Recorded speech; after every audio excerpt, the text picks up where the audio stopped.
Good evening, spooks and spookettes. Count Drahoon here, and it is time for yet another feature of fright. Before we begin tonight's show, allow me to thank our patrons, Yancey Pearson, Morgan Mitchell, Rhonda Gentry, Nicole Johnson, Lucas Lanius, Courtney O'Halloran, Tyler Laney, Brian Veerling, and Stephen Doog. Join the ranks of the undead and go to featureofright.com/donate if you wish to become a patron through our Patreon page, or if a one-time donation suits you best this time around, go ahead and give through our PayPal. And now that that is out of the way, let us get into the heart of the matter, and hopefully you won't feel the need to drive a stake through it. In order to properly describe our guest for this latest edition of Interviewed by a Vampire, I am reminded of a meme, of whose caption reads, "If you do not love Joe Bob Briggs, then you do not know him." And I honestly cannot think of a truer statement. His name and reputation garners respect from all cinephiles, even those outside of the realm of horror. With his unmatched knowledge of horror film trivia, sharp wit, and immeasurably talented hosting abilities, he has become a pop culture icon who has inspired an entire generation of horror fans and has introduced us to terrifying, gruesome, and inappropriate films that we love and did not know we needed.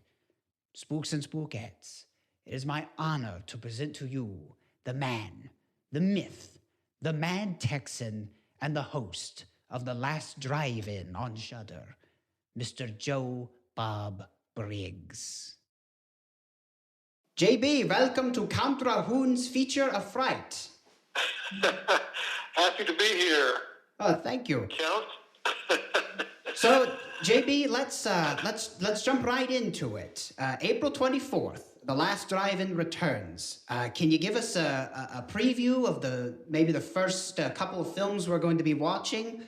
And are you allowed to tell us any more films that you're showing for the first season other than the premiere night? Well, I'm not even able to tell you the films on the premiere night because at the Last Drive-In, Shudder doesn't let us announce the titles in advance. Oh, we are going to break from tradition. April 24th, as you said, is the start of the second season. It's a 10-week season every Friday night at 9 o'clock Eastern, 6 o'clock Pacific. And it's a double feature every week. We are going to break from tradition and announce one of our guests because he's such a superstar on the very first weekend. So sometime in the coming week we'll announce who that guest is, simply because we're just, he's so famous that we have to announce it to take advantage of how famous he is. Usually we have, our guests are character actors and people that are well-known to genre fans, but in this case, we're going to go ahead and advertise our guest. In case there are folks out there who may, for whatever reason, are not familiar with you or your show, let's just suppose that there are Martians that listen to the show when they're new to Earth. How would you best explain The Last Drive-In to those folks? Boy, that's a good question because nothing about the show makes any sense at all. We show horror movies. Sometimes we show classic horror. Sometimes we show cult horror. Sometimes we show 80s horror is always popular. We show horror comedy. We show foreign horror. And then we have commercial breaks. And I talked about the movie after commercial breaks, even though we have no commercials. We're a streaming service. So it's silly. It's actually silly to have commercial breaks. And in fact, when we first outlined the format for the show, I was skeptical about pissing people off with that. But the producer's opinion prevailed, and we started doing it. And it's actually... the format of the show has developed over 30 years. That's why it's hard to describe. Started in the 80s was refined in the 90s. I took 17 years off, and then when I came back, we were doing the same format, but we just added things to it. And so, we have different things that we do on every show, and it's always in the trailer park in Texas, and we have guests. Usually they're not famous guests, but they're guests that are of interest to the genre fans. Speaking of, you talked earlier about the producer's opinion. I was just kind of curious because if memory serves me correctly, you were sort of you were a little limited on what you could do in terms of the kinds of films that you showed on Monster Vision and the movie channel way back when. My question is, do you sort of have more creative control on the kinds of films that you do show this time around, or is it still sort of the same give and take where it also kind of depends on which films you can actually get the rights to and which guests you can get in on the show? Well, I've had every kind of situation. When I was at the movie channel, everything was uncut. We could show anything because we were a premium cable channel. We didn't interrupt the movie. We just did an intro and an outro for each movie. But as far as taste standards, there were none. So there were movies that they wouldn't show, even at a premium channel. I mean, they wouldn't show the original Texas Chainsaw Massacre. They wouldn't show Demons. There were 4 or 5. They wouldn't show I Spit on Your Grave. There were titles that were considered too grisly for cable, and so there were titles that we didn't show, but it was very few. Then in the 90s, when I was at Monster Vision at TNT, we had the opposite problem. I had access to a vast library of films. Ted Turner had bought the entire MGM library back in the early 80s. He'd bought other libraries. We had no dearth of material, but they had strict standards about what could actually be shown, and so the movies were edited. And especially the kind of movies that I like, the exploitation films, some of them got cut up pretty bad.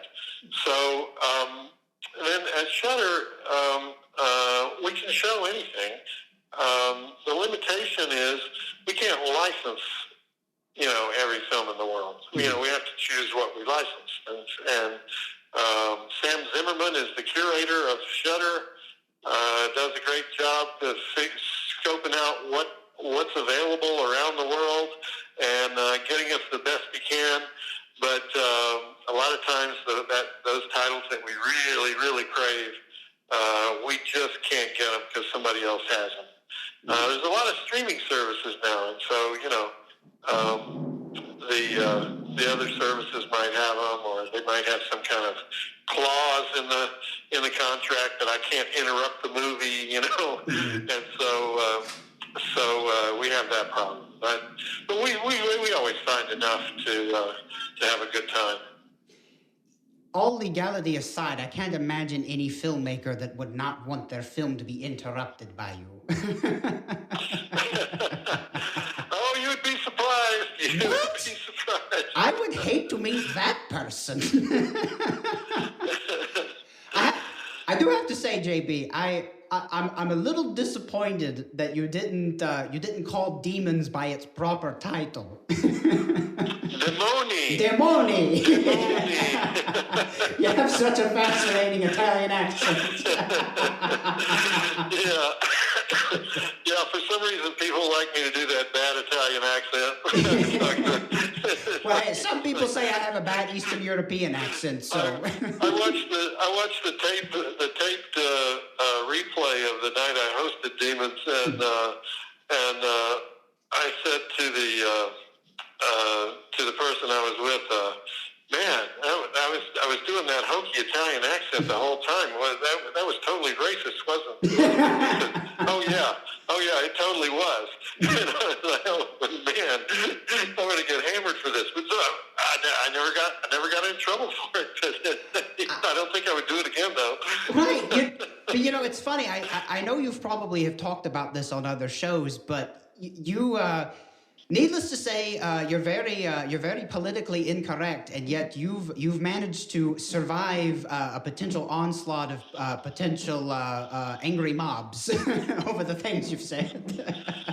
Well, I don't know if I've survived them. I've had angry mobs since the 80s, so I think I'm just used to them. I'm just accustomed to it. It does come with the territory with being a horror host, I guess. Well, I was always my theory of satire is that you pick on everybody. You pick on everybody, and so you just be an equal opportunity offender, and sometimes that works, sometimes it doesn't work. Oh, yes. You'll eventually hit a group that is so offended that they'll come after you. So. I'm never surprised that it happens. I'm always surprised what particular show or what particular article causes it. It's never predictable. I see. So, kind of hitting on that, because you've had a long career, and during that time, you've met a lot of real heavyweights in terms of the horror genre and other pop culture icons. My question is, has there ever been a particular figure that you've really fanboyed over, or perhaps in the case that it was a past leading lady, maybe crushed over? If that's how the kids are saying it nowadays, I don't know. The only guy I can think of that I'm kind of always starstruck by him is Roger Corman. I'm just such an admirer of Roger and what he's done. And we've become friends over the years, but it's sort of like, when I'm in the same room with him, I'm just, I just want to ask him a question. I just want to be a student of Roger. So I would say Roger Corman is like that.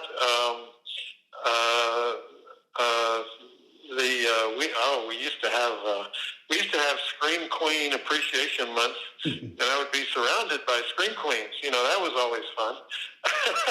Oh yes. I can't think of it. Oh, Lance Henriksen. I would say Lance Henriksen. Stunningly talented actor. Very intimidating guy. He's actually a softie. He's easy to know and easy to talk to. But I would say Lance Henriksen is on that list. And by the way, just out of my curiosity, because I know you've talked about him quite a lot on the show, but have you met Chuck Connors before? Did you have a chance to meet him? Chuck Connors? I never met Chuck Connors, no. I think everybody else met Chuck Connors. I think he knew everybody in Hollywood and New York and everywhere else in the country. Chuck Connors was buddies with the premier of the Soviet Union for a while. Really? He knew everybody. Yeah. Oh wow. Well, the Count Drahoon and Joe Bob Briggs, the only two celebrities he didn't meet. Yeah. Let me ask you this, because I know that you've had the honor to show your favorite film on the last drive-in, Texas Chainsaw Massacre, if my memory serves me correctly. Is there another film that you're maybe you don't quite have the chance to show it this season, but at some point you really have a passion to show in a future show on Shudder? A film that I've never hosted that I would like to host? Yes, sir.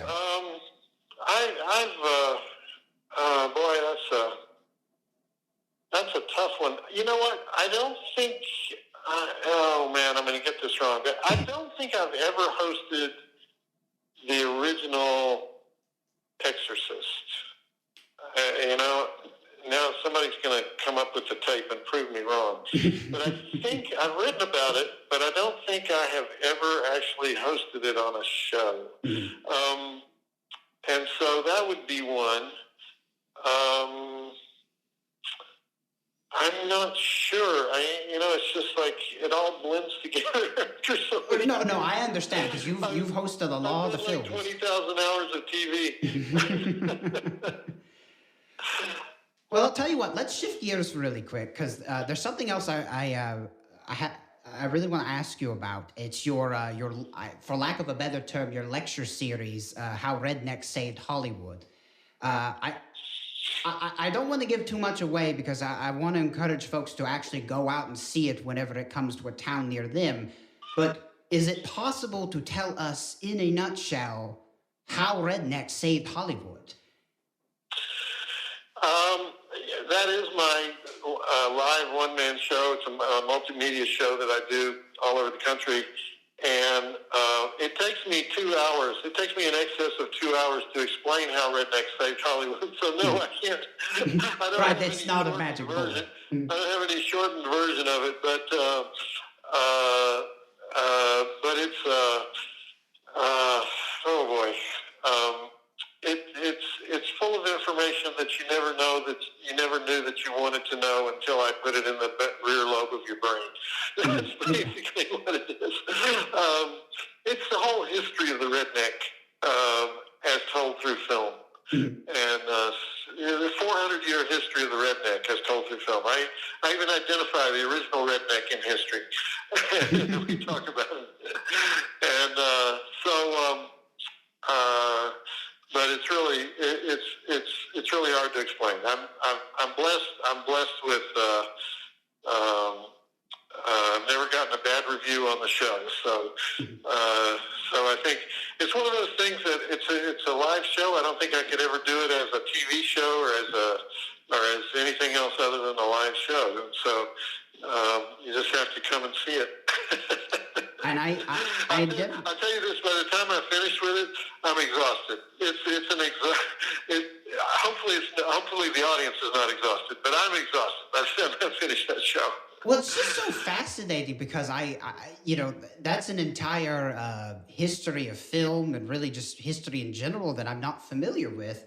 And at some point, if you're ever in this area again, which we're fairly close to Nashville, Tennessee, I will definitely make an endeavor to go out and see it because the curiosity has got the best of me. But let me ask you this. Well, you missed it because I was in Nashville just last May. I was at the Belcourt Theater. Yes, I know. Nashville, so. And I was I heard about it. I think I had heard about you being there like literally the week after the tickets sold out, and I kicked myself in the proverbial butt because that was a major opportunity lost on my part. Well, it was a homecoming for me because I went to Vanderbilt University, and the Belcourt Theater is right on the edge of Vanderbilt University. Now, when I was at Vanderbilt, it was a grindhouse. It was a dollar house. It was that's where you went to see cheap movies. Mm-hmm. Now it's like I was so shocked when I got there. It's like an artsy fartsy nonprofit cinema place. It's a celebration of cinema. Yes, it's quite fancy. Anyway, it was fun being there. It was fun being back in Nashville. And I know what you mean. It's sometimes it can be a little intimidating. I went there not too long ago before the plague broke out to go see The Color Out of Space. So that it's a real treat going to the Belcourt. Yeah. Let me ask you this, and this is just sort of for kicks. I've heard it said by a stand-up comedian that a redneck is simply someone with the glorious absence of sophistication. And I was wondering if you concurred with that opinion. A redneck is what? It is someone who simply, with the glorious absence of sophistication. Oh no, there is much more to it than that. There's a whole lot more to it than that.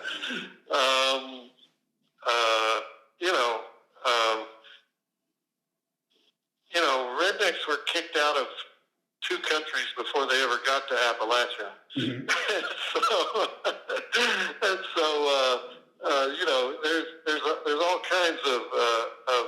aspects to being a redneck. It involves, mistrust of all authority,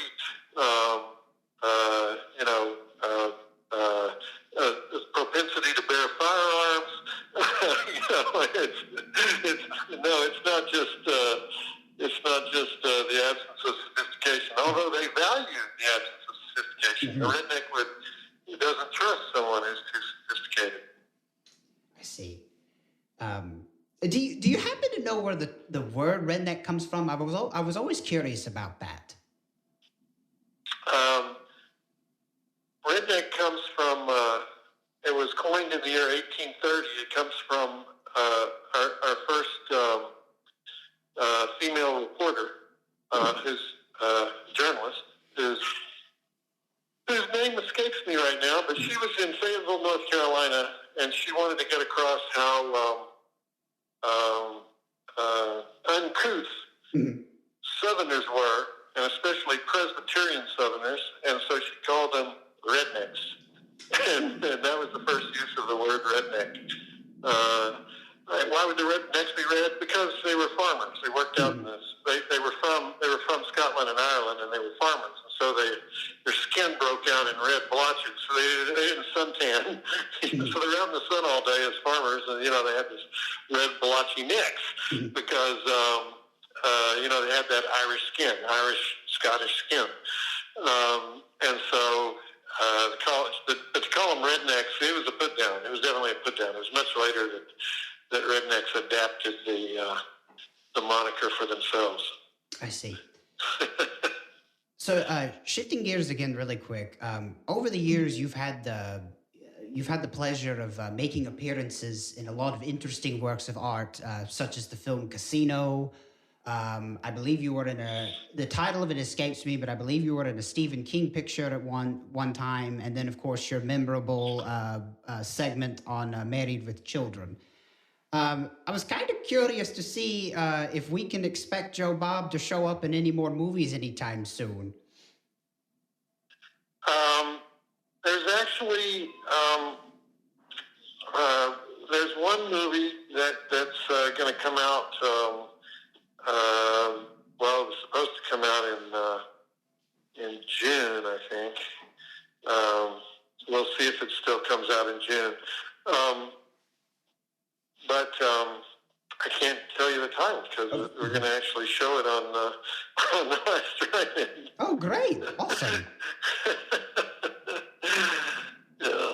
So, but yeah, I don't really seek acting roles. I mean, occasionally people ask me to do one, and I do it, but I don't really go out looking for those. Of course. Now, there's a reason why I bring that up, because I am, right now, you and I have a mutual friend, I believe, exploitation filmmaker Donald Farmer. Donald Farmer, right. Yes, and I've been hounding him to make a sequel to Vampire Cop. Now, hear me out. You're much taller than me, so I think you could be the next Vampire Cop, and they could deputize me as your sidekick, and we'll just call it Vampire Cop 2, JB and the Count. Okay. Yeah, whatever. I mean, Donald normally has about $5 for each movie, right? Well, maybe if you, I don't know if that's adjusted for inflation, but we'll go with that. I'm the cheapest actor in existence, and Donald may not be able to afford me. Well, then what does that say about me?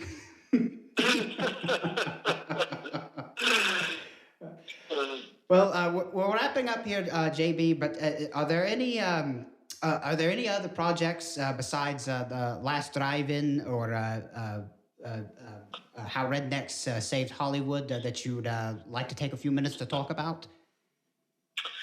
No, those are the two main things that I do. I do the live show and I do the TV show. That's not, you can't call it TV anymore. I do the streaming show on Shudder, and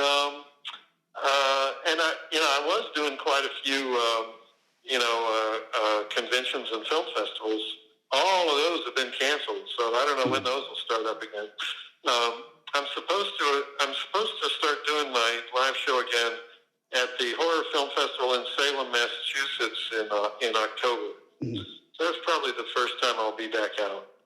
Okay, and then of course, in order for us to get updates on that, where is the best place we can follow you?